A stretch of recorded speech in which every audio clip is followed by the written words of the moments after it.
કારણ કે આપણું શરીરનો દાંત એ ભાગ છે એટલે આપણે દાંત સાફ રાખવા પડે ને હા હા પછી બ્રશ કરી અને શું કરવાનું હોય નહીં લેવાનું સરસ આપણું શરીર નાવાથી સ્વચ્છ થાય બરાબર ને સરસ નાવાનું નહીને નાઈ અને શરીર સારું રૂમાલથી સાફ કરવાનું બરાબર ને હા પછી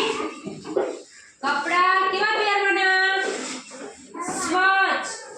સ્વચ્છ કપડા પહેરવાના ગંદા મેલા એવા કપડા પહેરવાના નહીં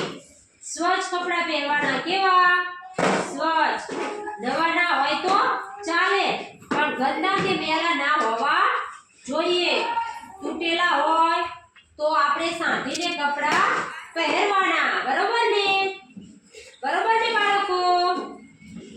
હા બોલો તૂટેલા કપડા એક પહેરવાના નહીં પણ ગંદા